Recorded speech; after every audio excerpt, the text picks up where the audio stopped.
హైడ్రా అనేది తీసుకొచ్చిన తర్వాత రియల్ ఎస్టేట్లో ధమాల్ అయింది. అది ఒక మాట. కొత్తగా ఏం కన్స్ట్రక్షన్ చేయట్లేదు, ఉన్న ఫైల్స్ కూడా ఆగిపోయాయి. రియల్టర్స్ అందరూ భయపడుతున్నారు. మొదటిసారిగా నేను కొన్ని విషయాలు చెప్పే ప్రయత్నం చేశాను. మళ్ళీ నేను ఆ చర్చలోకి వచ్చే ముందు రామేశ్వరరావు గారికి అట్లాగే రవి గారికి నేను ధన్యవాదాలు చెప్తున్నాను. అంటే వాళ్ళు చాలా గ్రౌండ్ రియాలిటీ తోటి పాజిటివ్ కాదు, వాస్తవానికి దగ్గరగా ఉన్నారు. వాస్తవానికి దగ్గరగా ఉంటే జనరల్గా మేము పవర్లో ఉన్నాం కాబట్టి మాకు కూడా అది బూస్టింగ్గా ఉంటుంది కదా. వాళ్ళు చాలా అంటే నిజాయితీగా మాట్లాడారు, రియాలిటీ చెప్పారు. ఇక్కడ విషయం ఏంటంటే సహజంగా హైడ్రా అనేదాన్ని మనము అభివృద్ధిలో భాగంగా చూడాలండి. ఇప్పుడు వారు కూడా గుర్తిస్తారు, 1991లో రియో డి జెనెరోలో గొప్ప ధరిత్రి సదస్సు జరిగింది, వరల్డ్ ఎర్త్ సమిట్ జరిగింది. అది ఇచ్చిన స్లోగన్ ఏంటంటే సస్టైనబుల్ డెవలప్మెంట్ అని ఒక స్లోగన్ ఇచ్చింది. అంటే ఈ అభివృద్ధి అనేది మనకు మాత్రమే కాదు, భవిష్యత్ తరాలకు ఉండాలని చెప్పేసి.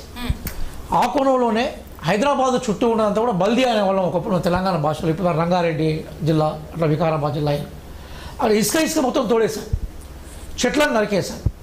అట్లాగే ఆక్సిజన్కి అవకాశాలు లేకుండా చేశారు. చేసినప్పుడు ఈ అభివృద్ధి ఏమైందంటే ఎడారిలో కట్టిన బిల్డింగ్లోనే ఉంటుంది తప్ప వాళ్ళకు వాటర్ ఇవ్వాలి, వాళ్ళకు సౌకర్యాలు ఇవ్వాలి, అవేమీ జరగలేదు. అంటే కేవలం మానవ అభివృద్ధి కోసము పర్యావరణాన్ని విధ్వంసం చేయడం అనేది సరైనది కాదు. ఈరోజు భారతదేశంలో మేము గర్వంగా చెప్పేది ఏంటంటే తెలంగాణ అనేది మాకున్న వైశాల్యం రీత్యా చెరువులు ఎక్కువగా ఉన్న రాష్ట్రం మొత్తం భారతదేశంలో. అంటే కాకతీయుల పరంపరలో స్టార్ట్ అయిన ఇప్పుడు శతమానుల టైం నుంచి చెరువులు ఉన్నాయి. కాకతీయులు బాగా డెవలప్ చేశారు. తర్వాత కుతుబ్ షాహీలు అట్లాగే ఆసఫ్ జాయిలు అంటే కంటిన్యూ చేశారు. కానీ ఈ చెరువుల కల్చర్ అనేది తెలంగాణకు ఆయుపట్టింది. ఎందుకంటే మాకు తీరం లేదు, సముద్రం లేదు ఇక్కడ. ఇది పల్లా ప్రాంతం కూడా కాదు. పైనుంచి నీళ్ళు వస్తున్నప్పుడు పెద్ద పెద్ద గుట్టల మధ్య మేము కట్టలేస్తే చెరువుగా మారుతుంది. చెరువు నీళ్ళే తెలంగాణకు ఆధారం. కానీ ఆ చెరువులన్నీ ఏమైపోయినాయంటే అదృశ్యం అయిపోయినాయి. హైదరాబాద్ నగరంలో ఒకప్పుడు 5,000 చెరువులు ఉండేదండి, అలాగే 5,000 గార్డెన్స్ ఉండేది. కాబట్టి దీన్ని హైదరాబాద్ అన్నాం మనం. బాగా అంటే ఉద్యానవనాలతో కూడుకున్నది. ఇది పెరిస్తానే అతను 16th సెంచరీ రాశాడు. 1590లో ఈ సిటీ వాజ్ ఎస్టాబ్లిష్డ్. అప్పుడు సిటీ పెద్దగా మార్పులు లేకుండా ఎక్స్పాండ్ అప్పుడు పోయింది కదా. ఇప్పటివరకు వాటర్ ప్రాబ్లం ఇక్కడ ఏం కనబడదు, భూకంపాల ప్రాబ్లం ఏం కనబడదు. రవి గారు చాలా చక్కగా గుర్తించేది ఇది కొంచెం లివింగ్ స్టాండర్డ్కి అనుకూలంగా ఉండే ప్రాంతం. కాబట్టి ఇక్కడ సస్టైనబుల్ డెవలప్మెంట్ కనుక మేము కాపాడుకుంటే ఏమైందంటే విధ్వంసం పెరుగుతుంది కదా. విధ్వంసం పెరిగినప్పుడు జరిగిన అభివృద్ధి కొంతకాలానికి కొలాప్స్ అయిపోతుంది కదా. పెద్ద దేశంగా ప్రపంచంలో అగ్రరాజ్యంగా చూస్తున్న అమెరికాలో లాస్ ఏంజల్స్లో అంత పెద్ద అగ్నిప్రమాదం జరిగితే అమెరికా ఫేస్ చేయలేకపోయింది కదా. మొత్తం కోటాను కోట్ల రూపాయల ఆస్తులు, మానవ నాగరికతలు నిర్మించబడ్డ భవనాలు కాలిపోయినాయి కదా. కాబట్టి రిస్ట్రిక్షన్స్ ఎందుకోసం అంటే అభివృద్ధిని కాపాడుకోవడం. రెస్ట్రిక్షన్స్ అనేవి కట్టక ముందు పెడితే అందరూ హర్షిస్తారు, కానీ కట్టేసిన తర్వాత కూల్చితే సామాన్య ప్రజల దగ్గర నుంచి అందరూ సఫర్ అవుతున్నారు కదా. మిమ్మల్ని అడుగుతున్నాను మేడం, చెరువులో ఇల్లు కట్టాలి ఎట్లా సపోర్ట్ చేస్తా చెప్పండి. ఆయన అక్కడ నాగరాజన కావచ్చు, ఆయన ఆయన కావచ్చు, మిమ్మల్ని అడుగుతున్నాను. మిమ్మల్ని ఒక స్టూడియో అడుగుతున్నాను నేను. హైడ్రా అనేది బేసికల్గా పోయి చెరువులో ఇల్లు కట్టకుండా ఎక్కడ నువ్వు మంచిగా సేఫ్ జోన్లో ఉన్న వాళ్ళ దగ్గర పోయి కూల్చే సందర్భం ఏమన్నా చెప్తే మేము వింటాం. కొన్ని విషయాలు అర్థమైంది చెప్తాను. చెప్పండి, ఒక తప్పులు తెలుసుకున్నాక సరి చేయాలా, తప్పులు కొనసాగించాలా? మీరే చెప్పండి నాకు. మీరు అడ్మినిస్ట్రేషన్లో ఉన్నా, నేను ఒక దగ్గర తప్పు జరుగుతున్నది, ఇక తప్పు జరిగింది కదా, సరి అయిపోయింది. ఇప్పుడు మనకు యాక్సిడెంట్లో కాలు విరిగిపోద్దండి, విరిగిపోతే ఆపరేషన్ చేసి చక్కగా చేస్తున్నప్పుడు కొంచెం నొప్పి ఉంటుంది, కానీ కాలు చక్కగా కూడా ఇంపార్టెంట్ కదా. చాలా క్లియర్ చెప్తుంది. అంటే మూసీ నది అవుతుందో దాని పేరు ఇప్పుడు ముచ్చుకుంది నది. ఒక అద్భుతమైన నది అది. మూసీ ఈసీ కలిసి ఉంది కాబట్టి ఇక్కడ 1590లో కుతుబ్ షాహీలో తొలి కుతుబ్ షాహీ రాజు ఇక్కడ హైదరాబాద్లో ఎస్టాబ్లిష్ చేశాడు. ఈరోజు మూసీ నది యొక్క రూపురేఖలు ఉన్నాయి. బహుశా పెద్ద రవి గారు కానీ రామేశ్వరరావు కానీ వాళ్ళకి ఇంటర్నేషనల్ ఎక్స్పోజర్ ఉందని నేను అనుకుంటున్నాను. సయాన్ నది ఒడ్డున ప్యారిస్ ఉంది, మనం వెళ్ళి చూద్దాం. మనం థేమ్స్ నది ఒడ్డున లండన్ ఉంది, వెళ్ళి చూద్దాం. మనం టైబర్ నది ఒడ్డున రోమ్ ఉంది, వెళ్ళి చూద్దాం. మనం ఎంత పరిశుభ్రంగా ఉంటాయి నదులు. అట్లాగే మూసీ నది ఒడ్డున హైదరాబాద్ ఉంది, ఇదే మూసీ దగ్గర పోయి చూద్దాం. మనం అక్కడ మూసీ కలుషితం కావడానికి ప్రకృతి కారణమో దాన్ని మానవులు కలుషితం చేస్తారని గుర్తుపెట్టుకుందాం. దాన్ని మంచి చేద్దాం అనుకుంటున్నాం కదా. Government is decided to clean Musi, to revise Musi. అట్లాగే గవర్నమెంట్ ఎక్కడైతే చెరువులో ఇల్లు కట్టాలో తొలగించి పర్యావరణం రక్షించాలనుకుంటుంది. చెరువులో నీళ్ళు ఉంటే కింద భూమిలో నీటి ఊటలు పెరుగుతాయి కదా. నీటి ఊటలు పెరిగితే వాటర్ సమస్య ఉండదు కదా. కాబట్టి మాకుండే విజన్తో మేము పోతున్నాం. మేము క్లియర్గా చెప్పేదంటే హైడ్రా వల్ల రేపు భవిష్యత్ తరాలకు ఉపయోగం ఉంటుంది. టెంపరీగా ఒక బిల్డింగ్ కూలిపోవచ్చు, అది సినిమా యాక్టర్ది కావచ్చు, లేదా సినిమా డైరెక్టర్ది కావచ్చు, అది మాకు ఇష్యూ కాదు. రేపు హైదరాబాద్ నగరం భవిష్యత్ తరాల కోసం హైదరాబాద్ నగరాన్ని మేము కాపాడగలుగుతామా లేదా? మా గవర్నమెంట్ రైట్ విజన్లో ఉంది కాబట్టి పీపుల్ ఆర్ సపోర్టింగ్ అస్. మేము హైడ్రాని వ్యతిరేకించట్లేదండి. హైడ్రా వల్ల మీరు ఎవరిని సఫర్ చేస్తున్నారు దాన్ని వ్యతిరేకిస్తున్నాం. అక్కడ అధికారులు, కట్టించిన అధికారులు, పర్మిషన్స్ ఇచ్చిన అధికారులు, లేదంటే కట్టిన బిల్డర్, వీళ్ళు సఫర్ అయితే ఓకే, కానీ సామాన్య ప్రజలు కదా సఫర్ అవుతుంది. ఇప్పుడు మీకు విషయం చెప్తానండి. గండిపేట చెరువు అనే పేరు మీరు విన్నారు, నేను విన్నారు, పెద్దలు విన్నారు.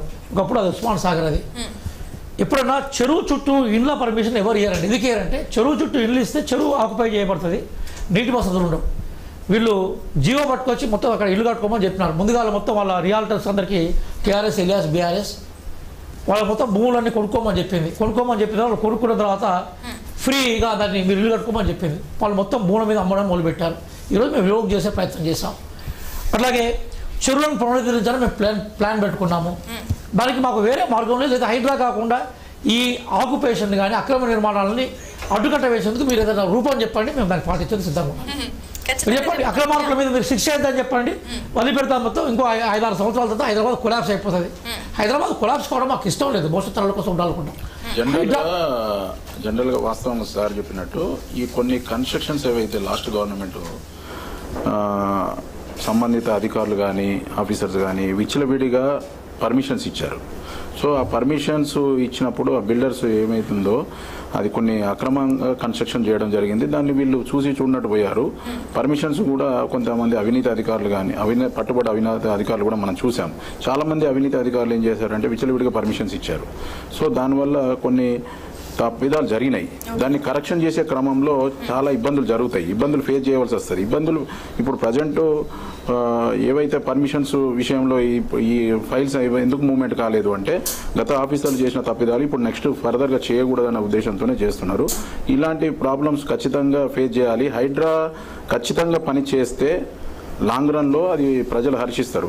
కాకపోతే ఏంటంటే ఇప్పుడున్న పరిస్థితుల్లో హైడ్రా కొంత వెనుకబడింది. రామేశ్వరరావు గారు చెప్పినట్టు వెనుకబడింది అంటున్నారు. పర్మిషన్స్ ఉన్న వాటికి మేము డిస్టర్బ్ చేయం, పర్మిషన్స్ లేని వాటికి డిస్మెంటల్ చేస్తామని చెప్పి ఏదైతే చర్యలు తీసుకుంటున్నారో ప్రజాక్షేత్రంలో నిన్న కమిషనర్ గారు కూడా నిన్న మీటింగ్ పెట్టారు, ప్రజావాణి పెట్టారు, అభ్యర్థనలు తీసుకుంటున్నారు. కానీ అది సక్రమంగా ఖచ్చితంగా కనుక పనిచేస్తే ప్రజలందరూ కూడా దాన్ని యాక్సెప్ట్ చేస్తారు. హైడ్రా వల్ల ఖచ్చితంగా లాభం ఉంటుంది. ఎందుకంటే అనాథరైజ్డ్ కన్స్ట్రక్షన్స్ విచ్చలవిడిగా పెరిగిపోతున్నాయి. ప్రజలలో భయం లేదు, బిల్డర్స్ దగ్గర భయం లేదు. కానీ భయాన్ని క్రియేట్ చేయాలి. ఇప్పుడు చాలా మంది అవినీతి అధికారులకు కూడా హైడ్రా వల్ల వాళ్ళు హైడ్రా ఉన్నది కాబట్టి ఇప్పుడు గతంలో రకరకాల ప్రలోభాలకు లోబడి పర్మిషన్స్ ఇచ్చారు, ప్లస్ ఆక్యుపెంట్ సర్టిఫికెట్లు ఇచ్చారు. ఇప్పుడు భయపడుతున్నారు, ప్రజలు భయపడుతున్నారు, అవినీతికి పాల్పడ్డ అధికారులు కూడా భయపడుతున్నారు. కాబట్టి హైడ్రా అనేది ఉండవలసిన. రామేశ్వర గారు, రవి గారు అన్నట్టు నిజంగానే కొన్ని పర్మిషన్స్ లేవు, ఇలా రేరా ఇలాంటి పర్మిషన్స్ లేని ప్రాంతాల్లో కూడా బిల్డింగ్స్ కడుతున్నారు, అవి వాళ్ళకి అంటగడుతున్నారు. ఫైనల్ గా సామాన్య ప్రజలే బలవుతున్నారు. ఇప్పుడు హైడ్రా అనేది అఫీషియల్గా ఇప్పుడు మాట్లాడుతున్నది ఒకప్పుడు మోక్షగుండం విశ్వేశ్వరయ్య గారు ఉన్నప్పుడు 1920లో స్టార్ట్ అయింది. ఎఫ్టీఎల్ బఫర్ జోన్ అనేది ఇవాళ కాన్సెప్ట్ కాదు. Official gazette notification I think 2013లోనో 12లోనో వచ్చింది.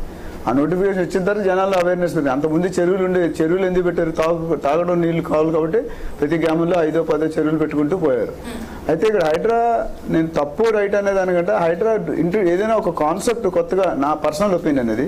I'm not against government sir కోపాడచ్చు. ఎందుకంటే రూలింగ్ పార్టీ ఉండి కనీసం సార్ దాకా వెళ్తారు. నాకు ఇప్పుడు వీళ్ళు ఉన్నారంటే ఎప్పుడైనా సీఎం గారిని కలిసి అన్నారని చెప్తారు కదా, అందుకే చెప్తున్నా. అది ఎందుకంటే ఏదైనా కొత్త కాన్సెప్ట్ వచ్చే ముందు మార్కెట్ టెస్ట్ చేయాలి, రియాక్షన్ తీసుకోవాలి. ఇప్పుడు న్యూటన్స్ థర్డ్ లా ఉంది, to each and every reaction there is equal and opposite. ఈ చంప కొడితే ఆ చంప గాంధీ గారు అన్నారు. ఇప్పుడు మనం ఏదైనా ఒక సిస్టమ్ పెట్టాలంటే పబ్లిక్ ఇంట్రెస్ట్ లో పెట్టాలి. పబ్లిక్ వాళ్ళే మనకి ఓట్లేసి గెలిపిస్తున్నారు. లీడర్ స్టేట్ లీడర్ ఎవరు గెలిపిస్తారు? పబ్లిక్. వాళ్ళని ఇబ్బంది పెట్టామనుకోండి మనకి ఇబ్బందులు వస్తాయి. సో అది ఇంటెన్షన్ గా చేశారని చెప్పిన మంచి ఉద్దేశం అయితే మంచిదే. తెలంగాణ ఇవ్వడం తప్పు కదా, ఇచ్చే విధానం తప్పు అన్నారు. తెలంగాణ ఇచ్చేందుకు ఎవరు ఎగ్నెస్ట్ లేరు. ఇక్కడ హైడ్రా ఇచ్చే ముందు ఒకసారి కొద్దిగా రిసర్చ్ చేస్తుంటే ఇప్పుడే ఏవైతే యాక్షన్ అప్పుడే తీసుకునేమన్నారు నా పర్సనల్ ఒపీనియన్. ఎందుకంటే సామాన్య ప్రజలు ఉన్నట్టు 10 మంది ఉండి నీ 2 బెడ్రూమ్ ఫ్లాట్ ఇస్తాను అది ఇవ్వను ఆల్టర్నేట్ గా చేస్తుంటే వాళ్ళు ఇప్పుడు ఏమన్నారు, ముందు అది సడన్ గా కూల్చేశారు, వాళ్ళు రోడ్డు మీద పెట్టారు, వాళ్ళు ఏడుస్తున్నారు, పెట్రోల్ వేస్తున్నారు, తగలబెట్టుకున్నారు. తర్వాత ఏమైంది, సీఎం గారు నోటీస్కి వెళ్ళి ఉంటుంది, దాన్ని కొద్దిగా మాడిఫై చేసి అట్లా కాదు నోటీసులు ఇవ్వాలి, చెక్ చేయాలి. ఇప్పుడు పర్యవసానాలు చూసాం. నేను అడుగుతుంది చాలా మంది ప్రజలకి తెలియట్లేదు, పర్మిషన్స్ ఉన్నాయా లేవా అని అవి ఎలా తెలుసుకోవాలంటారు? ఉన్నాయండి. ఇప్పుడు ఎస్పెషల్లీ FTL బఫర్ జోన్ గురించి ఏదైతే మాట్లాడుతున్నారో hmd.lakes.gov.in అని ఉంది. lakes.hmd.gov.in అది పెడితే లేక్ పేరు ఉంటుంది, లేక్ ఐడి ఉంటుంది, సర్వే నెంబర్ ఉంటుంది. ఆ నెంబర్ కొడితే అక్కడ వచ్చేస్తుంది ప్రొహిబిటెడ్ ఏమున్నాయి, నాన్ ప్రొహిబిటెడ్ ఏమున్నాయి క్లియర్గా ఎత్తుకోవచ్చు. ఎవరికైనా తెలియకపోతే మన అప్రోచ్ రియల్టర్స్ ఎవరైనా చెప్తారు, రవి గారు చెప్పొచ్చు, నేను చెప్పొచ్చు. There is a system. HMDA website ఉంది, DTCP వెబ్సైట్ ఉంది, అన్ని చెక్ చేసుకోవచ్చు. లేదా కన్సర్న్ డిపార్ట్మెంట్, మీకు ఆన్లైన్ కంప్యూటర్స్ అయితే కన్సర్న్ డిపార్ట్మెంట్కి వెళ్ళి చెక్ చేసుకోవచ్చు. సో ఇప్పుడు అవేర్నెస్ ఉన్న పబ్లిక్లో ఇప్పుడు వచ్చింది, బట్ నాకు తెలిసి 100 సంవత్సరాల ముందే ఉంది. సో ఫ్యూచర్లో డెఫినెట్గా యాక్షన్ అయితే పాజిటివ్ ఇంటెన్షన్తోనే తీసుకున్నారు. ఈ corrections it definitely add value. ఎందుకంటే ఈ కండిషన్ పెట్టకపోతే ఫ్యూచర్లో చెరువులే ఉండవు. మనం నీళ్ళు కొనుక్కుంటాం, ఆల్రెడీ కొనుక్కుంటాం. బంజారాలు జూబ్లీ మేము ఉంటాం, నీళ్ళు కొనుక్కుంటాం. సో ఏప్రిల్ మే జూన్ వస్తే ట్యాంకర్లో రావాలి. మామూలు అయితే బోర్లు పడు 3000-4000 ఫీట్ కొట్టినా నీళ్ళు రావట్లేదు. నీకు రాను రాను ఇంకెక్కడే కూడా ఉండవు. ఇప్పుడు కొన్ని ఏరియాలో నీళ్ళు పడవు, తర్వాత అన్ని ఏరియాలో ప్రాబ్లం వస్తుంది. రామేశ్వరరావు గారు, అంటే కొత్త ప్రాజెక్ట్స్ రావట్లేదు, లేదంటే చాలా మంది ఇన్వెస్ట్ చేయడానికే భయపడుతున్నారు. 1 minute అండి రియాజ్ గారు, దీని గురించి ఏం చెప్తారు? నిజంగా భయపడుతున్నారా ఇన్వెస్ట్ చేయడానికి? ఇన్వెస్ట్ చేయడానికి భయపడతారంటే కొంతవరకు కరెక్ట్. ఎందుకంటే ఇప్పుడు కట్టేసిన ప్రాజెక్టులు కూల్చడం వల్ల అది FTL ఉందా బఫర్, ఎందుకు ఇప్పుడు ఇక్కడ గవర్నమెంట్ కూడా రెస్పాన్సిబుల్ అండి ఇండైరెక్ట్గా. ఎందుకంటే ఒకరు కాదు నలుగురు ఇస్తున్నారు పర్మిషన్. ఫస్ట్ బిల్డర్ అప్లై చేయకూడదు. ఈ షుడ్ హ్యావ్ ఎన్ ఇంటెన్షన్. 10 మందిలో ఒకరిద్దరు ఉంటారు, అది మనం ఏం చేయలేం. రెండోది బిల్డర్ అప్లై చేసినప్పుడు కన్సర్న్ DTCP HMD ఇవ్వకూడదు, అప్రూవల్ ఇవ్వకూడదు. వాళ్ళు ఇచ్చేస్తున్నారు. ఎందుకు ఇస్తున్నారంటే ఏదో మేనేజ్మెంట్ ఈక్వేషన్, అది పబ్లిక్లో మాట్లాడే విషయం కాదు. మూడోది HMD ఇచ్చిన తర్వాత రేరా ఇవ్వకూడదు, రేరా కూడా ఇచ్చేస్తుంది. సరే ఈ 3 ఇచ్చిన రేరా బ్యాంక్ లోన్ ఇవ్వకూడదు. బ్యాంక్ ఈ suppose to be the number 1. అంటే వాళ్ళు డబ్బులు రికవరీ చేసుకోవాలి. ఇచ్చే కెపాసిటీ లేదంటే దీనికి ఎందుకు ఇస్తారు? రేరాకి ఇవ్వరు కదా. ఆయన ఇచ్చే కెపాసిటీ ఉందా, రెంటెన్కి ఉందా చూస్తారు. ఇక్కడ రేరా తర్వాత వీళ్ళు నలుగురు ఇచ్చామండి. ఈ నలుగురు తప్పులు సామాన్య ప్రజల మీద పడుతుంది. So government has to come to the rescue and అది ది పబ్లిక్. నేను ఉన్నటువంటి కోలు కొట్టి వాళ్ళకి ఆల్టర్నేటివ్ ఎవరు ఉంటారు? ఇప్పుడు EMI కట్టలేరు, ఉండడానికి ఇల్లు లేదు. So this serious problem. So దానికి ప్రత్యామ్నాయంగా జవహర్ నగర్లో ఎక్కడ 1000 ఎకరాలు ఐడెంటిఫై చేసి ప్లాట్స్ ఇస్తాం, లేదా ఇల్లు కట్టిస్తూ ఉన్నాయి. ఇదే యాక్షన్ ముందు చేస్తుంటే పీపుల్ ఫెల్ట్ హ్యాపీ. అదొక్కటే నాకు పర్సనల్గా కొద్ది డిలే అయింది అనేది నా అభిప్రాయం. అంటే రాష్ట్రంలో కూడా కొన్ని మంచి ఫ్యాక్టర్స్ ఉంటాయి ఇన్వెస్ట్ చేయడానికి కూడా విదేశాల నుంచి. మన హైదరాబాద్లో చూస్తే ఇక్కడ నుంచి తెలుగు కాదు, మొత్తం దేశం నుంచి, ప్రపంచం నుంచి చాలా మంది ఉంటారు, ఇన్వెస్ట్ కూడా చేస్తూ ఉంటారు. అంటే రాష్ట్రంలో జరుగుతున్న పరిణామాలు కూడా వాళ్ళు భయపడుతూ ఉంటాయంటారా? ఇప్పుడు అందులో అవగాహన ఉన్న వాళ్ళకి, మెచ్యూరిటీ ఉన్న వాళ్ళకి, విజన్ ఉన్న వాళ్ళకి ఏముండండి. వాళ్ళకి తెలుసు వాళ్ళ డబ్బు ఎక్కడ సేఫ్ ఉంటుంది. ఇప్పుడు 100 మంది బిల్డర్స్ ఉంటే ఒక 5-10 ఉండొచ్చు అందరూ. ఇప్పుడు హైడ్రా FTL బఫర్ అనేది మొత్తం అన్ని ఏరియాలు అవే కాదు కదా. 5% 10% టోటల్ స్టేట్ ఏరియా మొత్తం హైడ్రా అయితే భయపడతారు. ఆ ఏరియాలో ఉన్న వాళ్ళు కొద్దిగా రీచెక్ చేసి 1-2 సార్లు చెక్ చేసుకుంటారు. ఇన్వెస్ట్మెంట్ చేసేవాడు ఎప్పుడు వాళ్ళకి క్లారిటీ ఉంటుందండి. ఇప్పుడు 10 కోట్లు సంపాదించాడంటే 10 కోట్లు సంపాదించడం ఆయనకు మెచ్యూరిటీ ఉంటుంది చూసుకొని. ఇప్పుడు అదే ఇప్పుడు మోసపోయేవాడు ఉన్నంతకాలం మోసపోతారండి. మనమే ఇస్తున్నాం అవకాశం. ఎవరికి ఇస్తున్నాం? లంచం తీసుకోవడం తప్పు, లంచం ఇచ్చినట్టు తప్పు అన్నారు. అంతే కదా, సామెత ఏముంది? లంచం తీసుకున్నాడు తప్పు కాదు, లంచం ఇచ్చినాడు తప్పు. ఇక్కడ బిల్డర్ తప్పు కాదు, నా బయ్యర్ తప్పు. ఎందుకంటే ఈ షుడ్ ఆ లీగల్ ఒపీనియన్ 10,000-20,000 తీసుకున్నాను. ఆ లీగల్ ఒపీనియన్ 10,000 సేవ్ చేయడానికి 98% నేను ఎప్పుడు చెప్తాను, మీరు ఫస్ట్ టైం సెకండ్ టైం కొనుక్కునేటైతే you go through a professional real estate agent. Ravi ఉన్నారు, రవిలో చాలా 100,000 మంది, లక్షల మంది ఉన్నారు హైదరాబాద్లో. If you go through a professional agent ఎంత ఛార్జ్ చేస్తారండి? 1%, 2%. బట్ 98% సేఫ్ ఉంటుంది కదా.